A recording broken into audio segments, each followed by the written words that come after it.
And usually those times were when I was feeling compelled to be less authentic of who I am, because I was worried what other people thought. So when we think that we should be like other people say we should be, or when we feel like I should do this because that'll look better for me, it will always lead you down a path that is further away from who you eventually will become. And that is something I think is hard to experience, but you will experience it again and again and again with with constantly more severe intensity, until you finally learn to accept that those people have their impression of you, and you no longer care what their impression of you is. Once you no longer care completely and wholly, like if you still care because you want self-validation from other people, you want to be able to know that you're a good person and everything because they say you are. But recognize that they're looking at you through their own individual lens, and what they're saying is fact is not fact at all. It's just simply a facet. It's missing the E. It's a facet of a larger prism of truth. So this is the opportunity for us to be entirely authentic despite all the pressures around us. And that authenticity is exactly to embrace why you're here, what the purpose is, and how you're contributing to this overall Akashic field. You're bringing your emotional states that are your unique perceptions of what's happening. You and I could both go on a roller coaster. You may love roller coasters, I may hate them. I could have a horrific time feeling like I'm going to throw up after, and you could have a wonderful time and feel very invigorated. Let's go do that again. The way we experience the world is not to experience the world from the context of who, or rather what we experience. We experience it as we are, not as it is. We don't experience the world. We don't experience the world as it is. We experience it as we are. And that's the beauty of the world. That's the beauty of what we experience. And I think it's such a wonderful place to live and to experience and to remember who we are and why we're here, to find that authenticity and to find that self-love.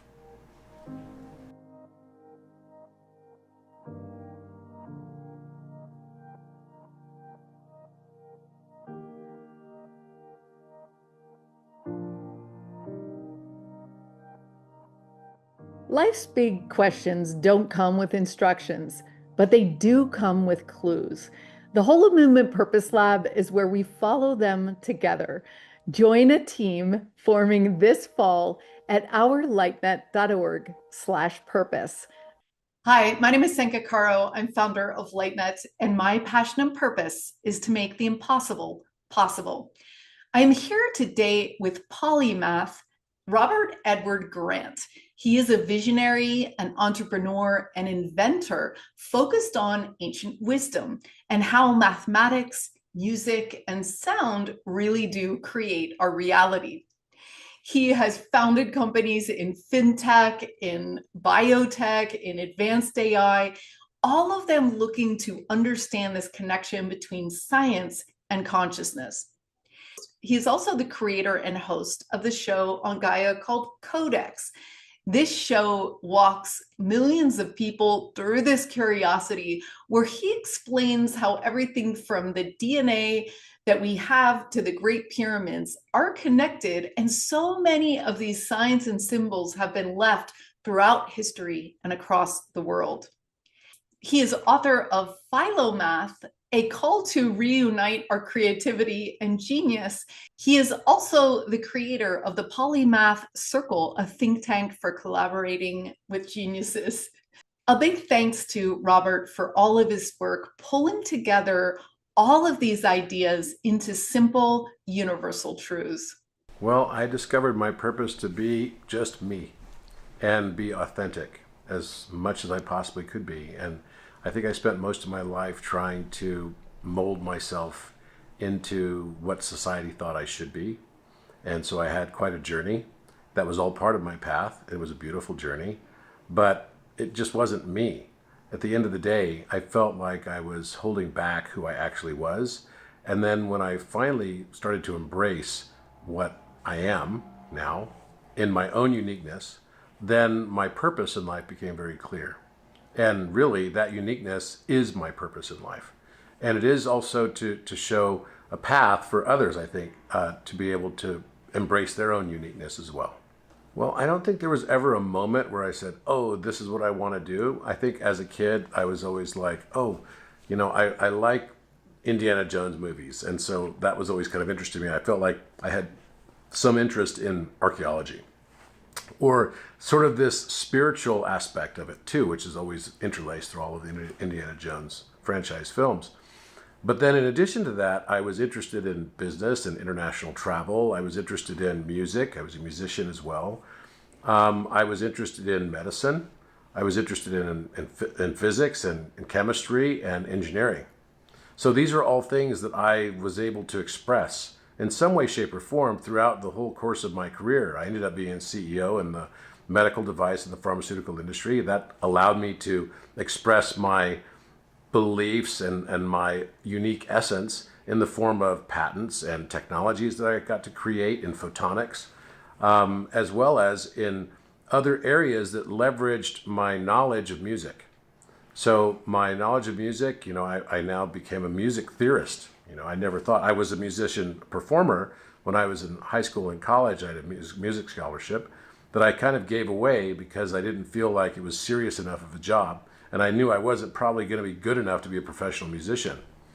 So, but I was able to parlay all of that into music theory and develop an entirely new tuning technique called precise temperament tuning that's kind of taking the world by a lot of interest right now around the world, especially in the EDM space, but also orchestras and instrument makers and everything. They're all interested in how I've changed the relationship between notes and made it a more natural and perfectly geometric sort of attribution. And that's been very exciting for me. So the diversity of the things I do has been one of the most fun things about what I do, because I'm never bored. I'm constantly finding myself in uncomfortable situations where I'm talking to a group of Egyptologists, for example, explaining to them what I've discovered in Egyptology that I was only able to derive because of my expertise in mathematics and geometry. And that's not their expertise.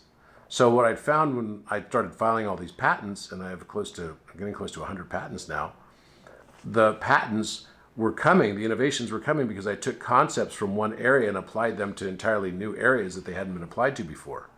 And I'd taken the same approach to mathematics and cryptography and geometry and music theory and Egyptology. All of these areas, and physics as well, all of these areas are able to be benefited because what we perceive in the outer world is that there's this separation between everything, but it's actually incorrect, right? It's just a false separation, Applied mathematics is geometry, applied geometry is physics, applied physics is chemistry, applied chemistry is biology. Applied biology is psychology, applied psychology is sociology, applied sociology is back to philosophy, and applied philosophy is back to mathematics. So it's just a big circle, and we artificially separate it all out, and we teach it as being, these things shall never meet up, never the twain shall meet. And I think that leaves us in society with an inability to solve very complex problems, because we think that we can only solve things with greater complexity. And actually, the only thing that can solve complex problems is greater simplicity. It's simplicity that is the solution to complexity, not more complexity. I used to think about what is my destiny going to be, because I always felt like maybe I wasn't living my destiny, but now I don't think like that at all, because I feel like I am living my purpose and I'm living my destiny, and I know that everything's already been done. And it's almost as if I feel like we're living in a movie that's playing backwards, that's fully completed, and we think it's playing forwards. Well, I believe that what we consider to be destiny is just the free will of the higher self. And that's you also. So everything is set. In physics, we know and we can easily understand that the past and the present are involved in creating the future, right? We get this. And there's probably a math equation associated with that. I believe I know what that equation might be, but notwithstanding whatever that equation is, we all get the idea that past and present equal the future somehow, some way. But if I started with the future, right, and then try to solve backwards to what would have to be the pathway for the past and the present to create that future state, that's a much more difficult thing to ascribe some sort of concept to, right? And it's because if we used even just multiplication, we multiply like two numbers that are prime numbers. So 137 multiplied, that's the past state, multiplied by another prime number, 89, equals 12,193.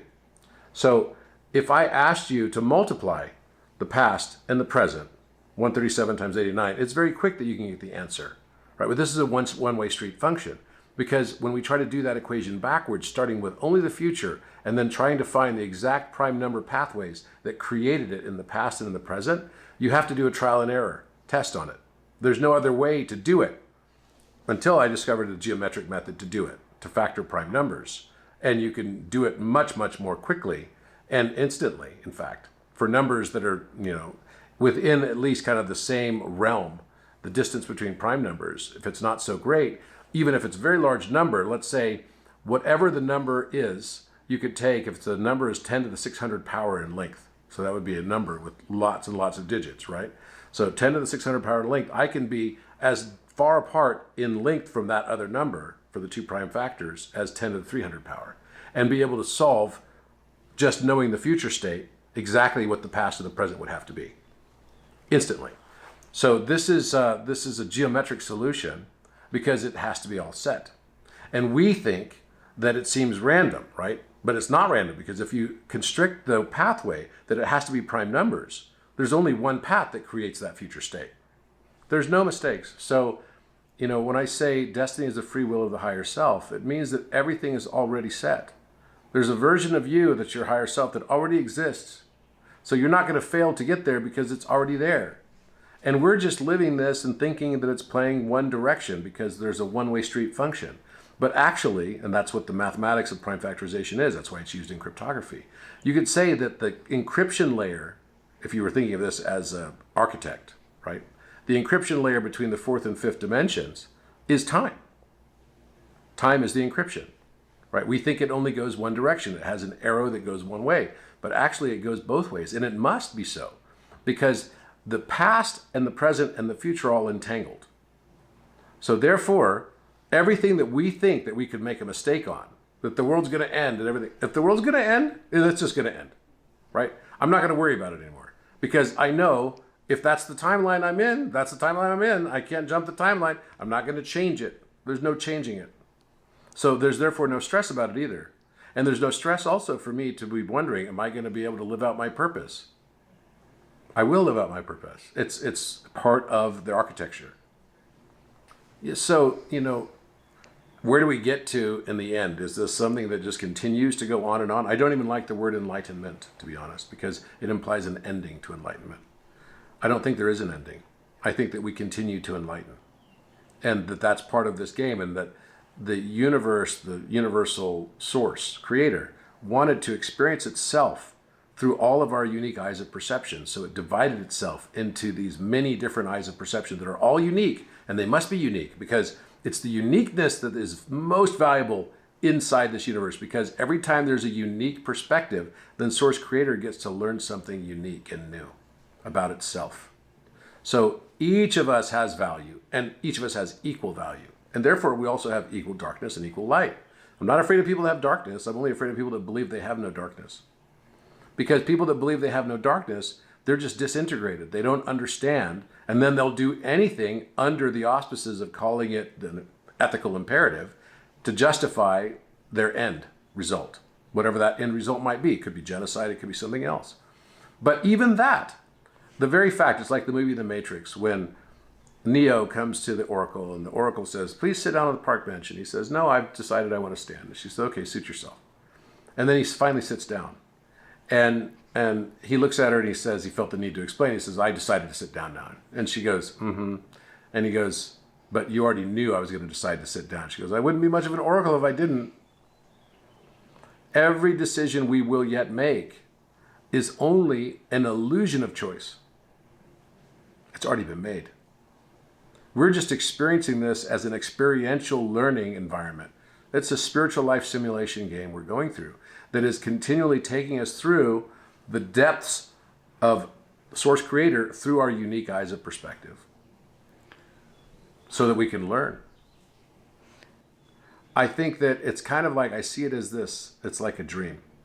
In the dream, I could be living a dream right now. I don't even know. I wouldn't know if I were living in a dream unless I somehow became aware that I was in a dream.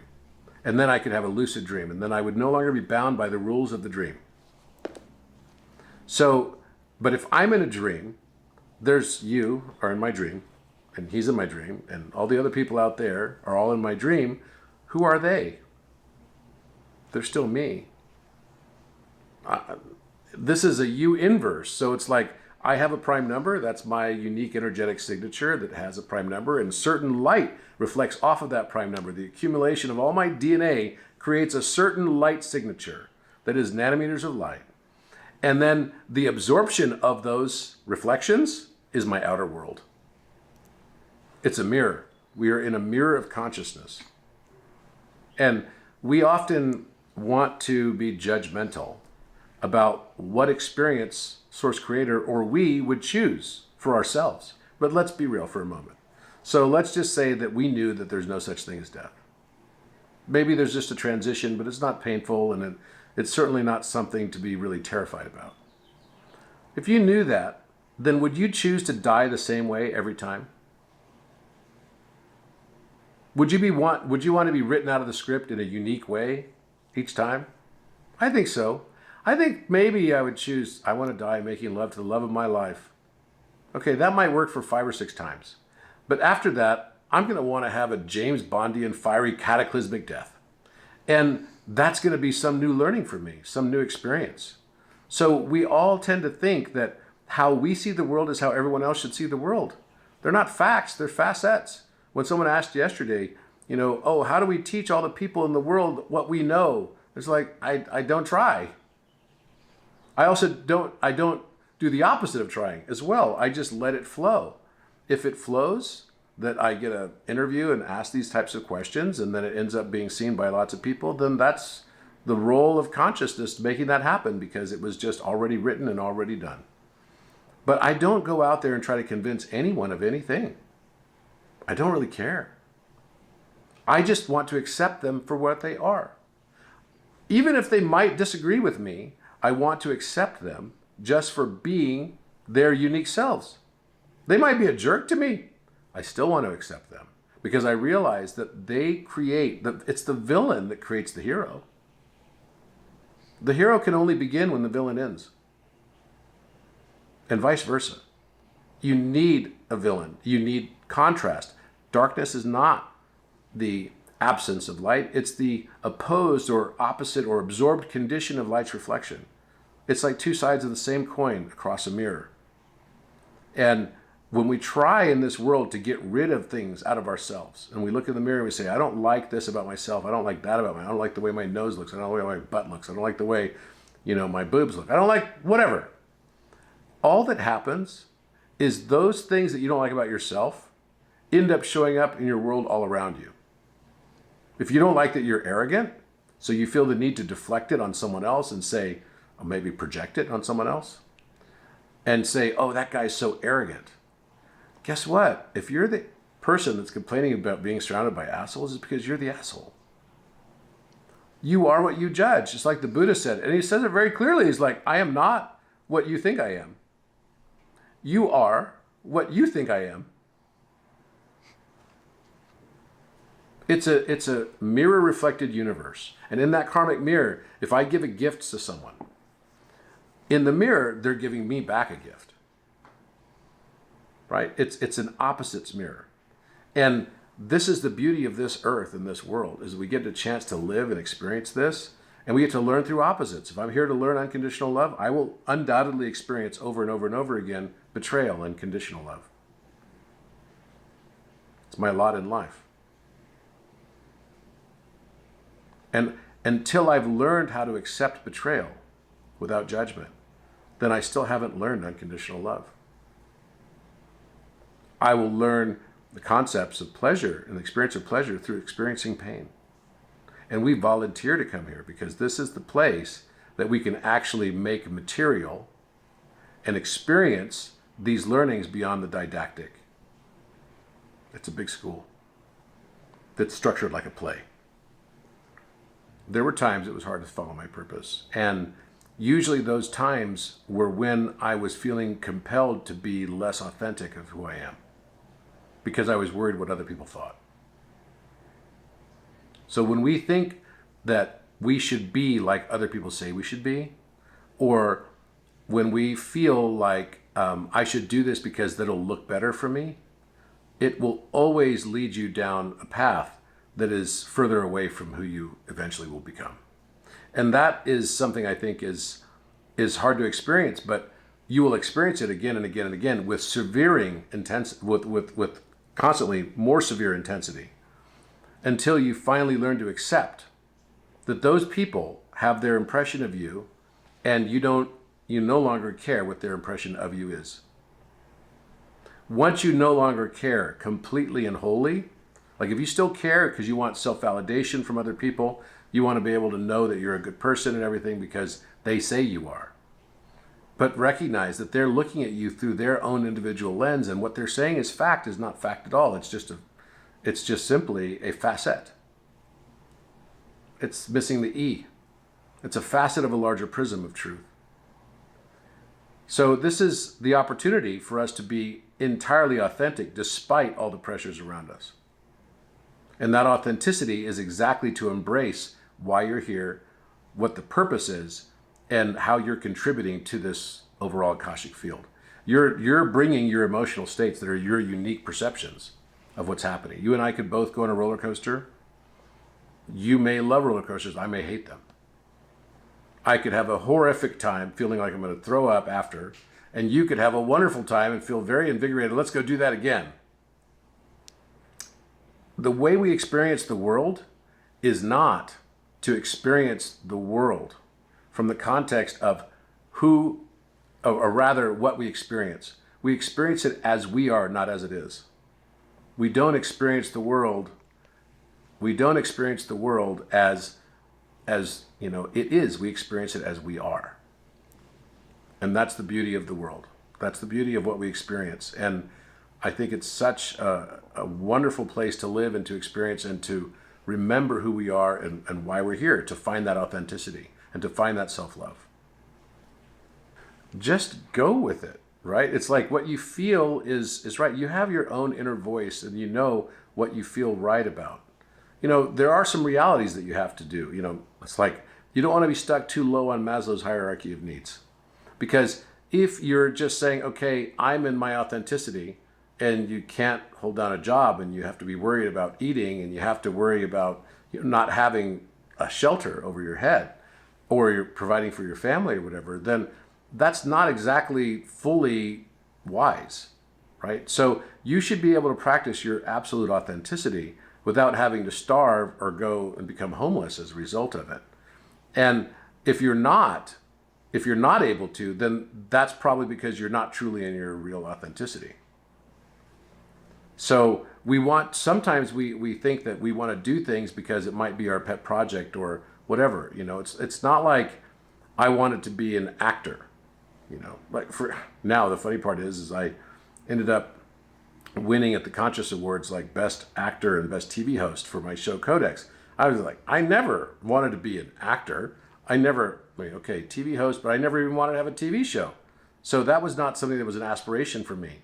I felt the need to share it because it was going to benefit me in the teaching of it. It would actually take and solidify and collate all of these different things I'd learned and gotten over many years of research, and force me to get better at explaining it in a more simplistic way, rather than if I was going to talk to somebody about what I've done on the pyramids, and finding the mathematics of it, I could bore someone to tears in going through all this detail that doesn't need to be there. But because I went through this whole travel log of exactly what I experienced and how I experienced it and why it was significant to me, and if I did that, then no one would want to listen to it. So you have to find something that people are going to really fall in love with also, and matches up with your Ikigai. And Ikigai is when, the world will value what you bring uniquely to it and will pay you for it. it's also where your passions overlap with what you're good at, right? And so when all of those things come together and you can get paid for it as well, and it's a benefit to society, then amen, go for it. And that's what your true authentic self should be able to get to. And if it's not there, that means you still have to do more work in order for you to get there. And you might have to go down certain pathways in order for you to find yourself in the place you eventually want to be, in your absolute authenticity. And then don't be surprised when you have surprises along the way that were, like having a TV show. I never thought I was going to have a TV show. And then it came about. And now, we're already talking about season 3. So it's like, I never thought in a million years I would do that. And many of the things, I never thought I was going to become a music theorist. It was when I realized that geometry was the music we experience with our eyes. So therefore, in order to understand geometry better, I had to get a really strong grasp on music. So I started going down the path of music and then realized, there's a way to tune music that is absolutely coherent with the geometry itself in a more significant way. And so is that something that's useful to people? Well, yes, Robert. The musicians have been trying to find the perfect tuning for forever, So then enter precise temperament tuning. Right? It's by being authentic and allowing the path to reveal itself, by remembering that the movie's already made of your life. You just have to find out not why something happened to you, but rather why you chose what you chose. Because the sooner you can grasp that concept, the sooner you no longer have to experience the negative aspects that get you on the way for your preparation. This is the way I kind of see it. That it is it's a beautiful world when we let it be a beautiful world and let it unravel for you in its own unique way. And it's very difficult to see how the dots connect until you can see them in the retrospect. And then a lot of these things will become answers for you instantly.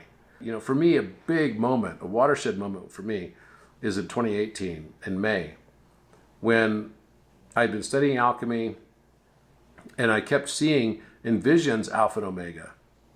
I was in California and I kept seeing Alpha and Omega. I was drawing it in sacred geometry. It was showing up in my consciousness everywhere. And right before I left, I remember I was at my in-laws' house, and a big Bennu bird, which is a big giant white egret, landed right in front of me. And I was taking some bags out of the car and I was like, whoa. And it was like 10 feet in front of me. It was huge. And it looked at me, and this is the Egyptian phoenix, right? The Egyptian phoenix is called a Bennu, and which is a giant white egret.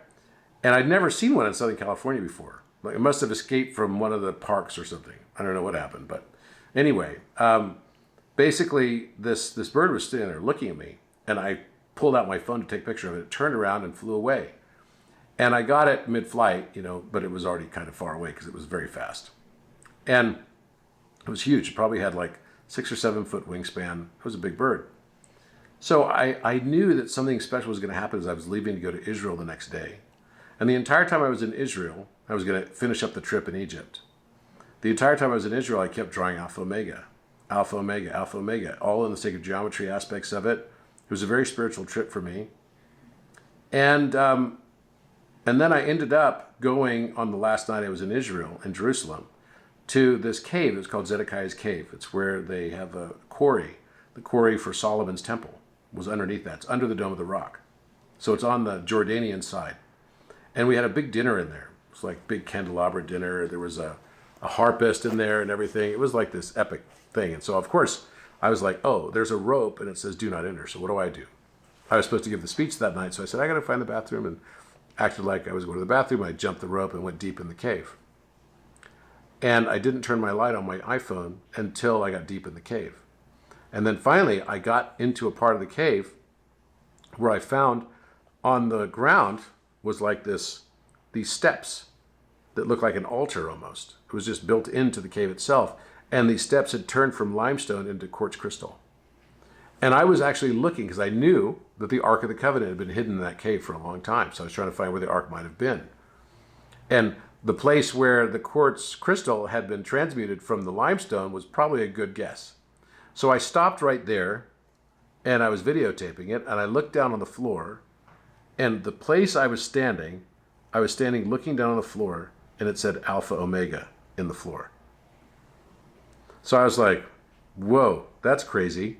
And I remember I was staying in room 314 at the David, the Hotel David, Hotel King David in Jerusalem. So I went back to my room and I'm like, well, that must be why I was seeing the Alpha Omega, because I found the Alpha Omega. Maybe this is the spot where the Ark was hidden. The next day, I flew with 12 of my friends that were on the same trip with me to Egypt. And on the flight over, I was still drawing Alpha Omega, and it was still in my consciousness, all these different aspects of it. And that night, we went into the Great Pyramid and the King's Chamber, and one of my friends was laying in the sarcophagus. And while I was standing on top of the sarcophagus, I had a memory flashback of being in there where the pyramid was being dedicated. And I put Alpha Omega on the rim with a blue-green light, some device that basically made it and melted the granite and basically impressed it as a debossing. And right where I remembered seeing it, now all of a sudden I was in the room with 5 people, and in this timeline I was in the room with 12 people. So I was with 5 other people in that other timeline. We're all dressed differently and everything. We're in a totally different timeline. And I looked down exactly where the Alpha Omega was. And the next thing I know, the moment I looked down at it, I was back in that timeline, and exactly where I looked, there was an Alpha Omega on the rim that no one had ever seen before. That's when I knew my life was dramatically different from that moment forward. That there was some thing that was divine, that was part of my purpose or mission. I didn't even know what it was at that point in time, but I knew it was big. Well, I measured the distance to see if it might be graffiti or something, but it's not graffiti. If you try to take a hammer and chisel to that, the whole thing will shatter. It's dolerite. It's rose granite, which is mainly quartz crystal. So I measured the distance from the corner, and it was 33 inches. And alpha is a mathematical constant, which is 1 over 137. So in prime numbers, that's the 33rd prime number. So maybe each inch was representing prime numbers, right? And the omega was at 0.3 of the length of the sarcophagus. So, which happened to be, so the 33rd inch, right? And the relationship of that was against the length of the sarcophagus, which was 89.62 inches. That was 0.3 of the length of the of the sarcophagus. And that at the 30th inch, right, that was, it was, for the peak of the A, it was 0.3678, 3678 of the length of the whole 89.62 inches, which is 1 over the Euler number, which I was like, whoa, that's interesting. So you've got alpha at the 33rd inch, which is 33rd prime number, and 1 over the Euler number is its length as a proportion of the sarcophagus. So Euler is 2.718, so it was 0.3678. And then I looked at the omega for any correlations, and the peak of the omega was at the 30th inch, which was exactly 0.33 of the length of the sarcophagus. And of course, the 33rd number is a reference in Freemasonry. It's been around a long time for resurrection. It's a reference to Christ consciousness and entering into Christ consciousness. So I knew that something was up with that, and it was somehow related to mathematics and somehow encoded in math. And about a week later is when I discovered the prime number pattern and published it. So I got back to the US, and on the flight home, I was literally figuring out the prime number pattern in Mod 24, and then I discovered a new kind of number called quasi-primes that allowed me to predict prime numbers infinitely. Backwards time, the knowledge of backwards time, is part of the 5th dimensional experience, or 4th density as people refer to it. And I think that being able to access different space-time realities is also part of the 5th dimensional experience. And that the Great Pyramid becomes like a teleportation device. And everywhere in the world where you have an Orion's Belt correlation are teleportation devices.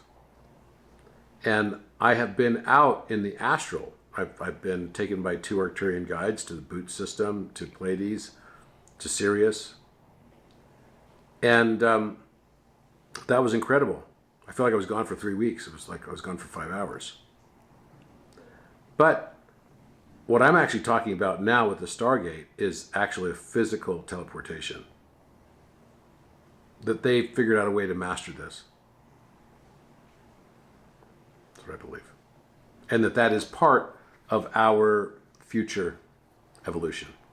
That we too will be able to be captains of our fate and masters of our soul, or masters of our fate and captains of our soul.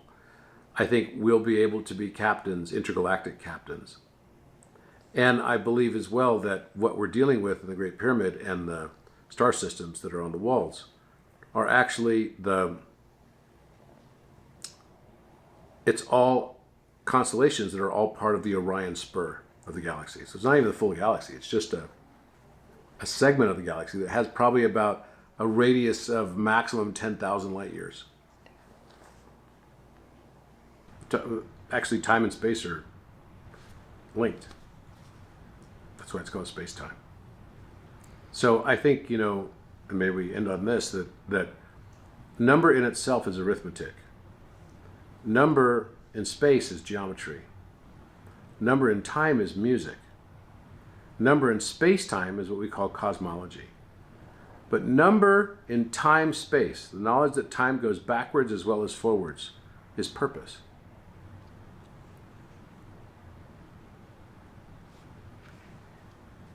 So we're here to find that purpose.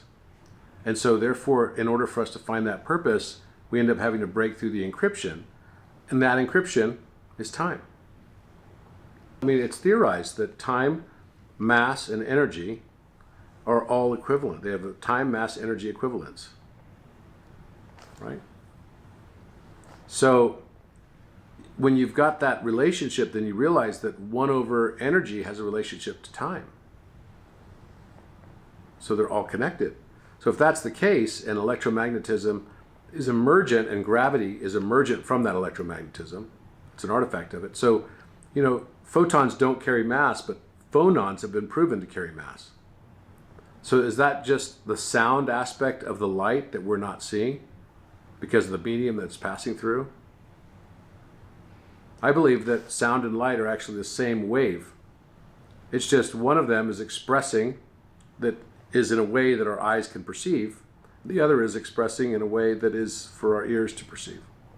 So time then in that context becomes relative to gravity. And 1 over gravity is, related then therefore to time and energy and electromagnetism. The equation for the number of seconds we have in a day is exactly the gravitational constant divided by 1 subtracted from the square root of pi, which comes out to be 86,400 seconds in a day. So the gravitational constant, which is 6.67408, divided by the square root of 1 minus 1, the square root of pi minus 1, gives us 86,400. It's the number of seconds in a day. I don't think it's coincidence. I think the matrix is already breaking. But look around. It's already breaking. I mean, just the fact that in 2022, the Nobel Prize for Physics that was given was for quantum entanglement. And that basically said that, local realism is false. If you're not observing something, it's not there. So I'd say the matrix is breaking itself. It wants to be revealed now. It's like playing with us. It's toying with me. And you can see it in every synchronicity, and the number of synchronicities dramatically increase as you go down this path. I was talking on the phone with someone, one of my guys that works on my social media team, and we were talking about the Rudra Granthi, which is the energetic knot before the crown chakra awakening and activation, the full permanent one that gives you the 1,000-petaled lotus. And right when I was talking to him about it, as I was saying that that's kind of funny because it's Ra, which is the sun god, Ra. Rudra just means weeping god, weeping sun god. It's also Rama. Ra. Granthi, which is spelled like my last name. Grant, but it's HI on the end of it, but it's pronounced Granthi. Same thing. Sounds like Grant. And so I was like, wow, that's kind of funny, because this is the portal that I was supposed to like give up my identification. It's the doorway to no one. So you release yourself from being your identity, and you allow yourself to sink into that and to surrender to it. And at the same time, you become everyone. And I realized that the universe itself is called the cosmic Granti. So I was like, this is just too funny. And then I look up, and I'm driving on the Highway 17, on the way here from Phoenix. And the road exit, right where I am, was Grant Street. There are no coincidences in this universe. Everything is there to give us the affirmations of things. It's just, are we awake to it or not? And some are awake to it, and some are not awake to it. And some are not yet awake to it that will be awake to it. I didn't used to be awake to it. Does that make me a muggle? I guess so. So I was a muggle that basically woke up exactly on the timeline that I was supposed to. Thank goodness that I got to learn how to manifest right in the material world before I became spiritual. Because, I mean, it makes life a lot easier. A lot of people struggle with how to learn how to manifest when they're so stuck in the ethereal realms, and they're not able to make things manifest because they are too high up in the sky in their thoughts. So we need to be in balance, and it's the balance of masculine and feminine that makes us divine. It's not getting rid of the darkness and only embodying the light that makes us divine. Godlike beings or angelic beings are we're talking about the subtle realms of differentiation between masculine and feminine energy. Even the angel Metatron is said to, while he may appear like Shiva as being very masculine, he's in perfect balance with his feminine. That is what the achievement is actually derived from. It's through the balance of those energies that it gets us to the divine. It's not getting rid of the darkness. It's being able to embrace and accept it, not necessarily condone it, but to tame it. I don't know that, are there more synchronicities when I'm on my path towards my purpose? It seems that way. But is that really true or not? Are the synchronicities there and I'm just not noticing before that time? I don't really know the answer to that question because I don't know what I don't know. So I would say that when I'm in alignment, I tend to get more synchronicities.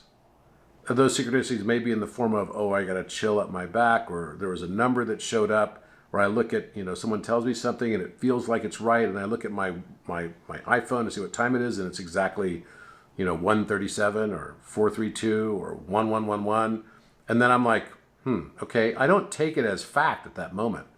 I take it as another input variable that comes in, and I don't ignore it. I definitely do not ignore it. Carl Jung says that you can literally track your journey towards your individuation path, which is what he referred to as enlightening or enlightenment. And the way you track it is by the number of synchronicities you're tracking every day.